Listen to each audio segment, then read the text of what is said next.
যখন ছোট ছিলাম তখন ঝড় আসার আগে অনেক ভালো লাগতো যে ঝড় হবে, বৃষ্টি হবে, গোসল করব, আম কুড়াবো।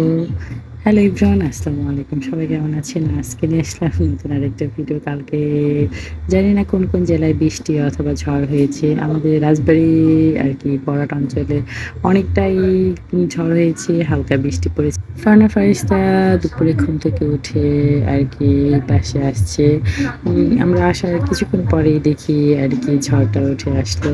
এই তো আমরা ঝড়টা উপভোগ করতেছিলাম ছোটবেলার মতন। ঝড় যখন আসে তখন একটা বাতাস আসে। এই বাতাসটা গায়ে লাগলে যে কি পরিমাণে শান্তি লাগে কি আর বলবো। এদিকে ঝড় আসা দেখি সবাই ব্যস্ত কাজে, কি থেকে কি উঠাবে বাহিরে সব জিনিসপত্র। এদিকে ২ ভাই বোন তো ঝড়ের বাতাস খাচ্ছে আর এইদিকে দোল খাচ্ছে। অনেক মজা করতেছে ২ ভাই বোন ঝড় দেখে। যখন আমরা ছোট ছিলাম তখন ঝড়ের মধ্যে আরকি দৌড়িয়ে বেড়াইতাম, আম কুড়াইতাম। আমার আম্মু ঝড়ের মধ্যে থাকতে নিষেধ করতো যে, "রুমের মধ্যে চলে যাও, বাহিরে থাকা লাগবে না।" ঝড়ের সাথে অনেক কিছু চলাফেরা করে। এই তো।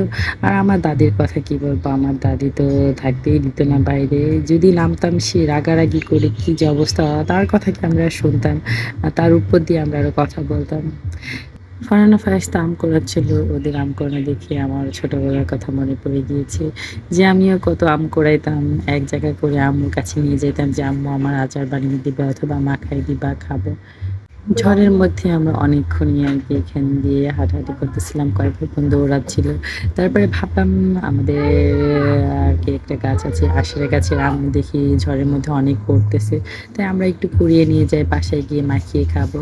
এই তো ৩ জনকে নিয়ে আমি আরকি আম গাছতলা চলে আসলাম আম কুড়াইতে। ওদের সাথে আম কুড়াইতে এসে আমি পড়েছি বিপদে। এইদিকে আমি আম কুড়াচ্ছিলাম আর এত পরিমাণে বাতাস বইতেছিল, মনে হচ্ছিল ওদেরকে উড়িয়ে পুকুরের মধ্যে ফেলে দিবে। তাড়াহুড়া করে আমি আম কুড়িয়ে ওদের ৩ ভাই বোনকে নিয়ে আমি আবার আমাদের বাসার কাছেই চলে আসলাম। কারণ দেখেন কি পরিমাণে ঝড় হচ্ছে।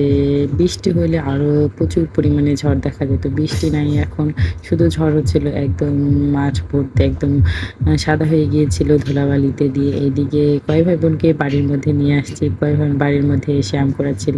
এদিকে ফারহান একটা করে আম পাচ্ছে আর আমার কাছে এনে দিচ্ছিল যে, "আম্মু নাও।"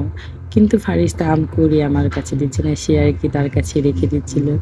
মাশাআল্লাহ ফারহান ফারিস্তা এখন আম কুড়ানো শিখে গিয়েছে। এখন পাকা আম পড়লে তারা কয় ভাই বোন দৌড়ে গিয়ে আম তুলে নিয়ে আসে। হালকা বৃষ্টির ফোঁট পড়তেছিল ১ টা ২ টা করে। আর তারা কয় ভাই বোন বাহিরে থেকে রুমের মধ্যে যাচ্ছিল না। তারপর জোর করে আরকি রুমের মধ্যে নিয়ে গিয়েছিলাম। এদিকে ভালোই আরকি একটু করে বৃষ্টি পড়তেছিল।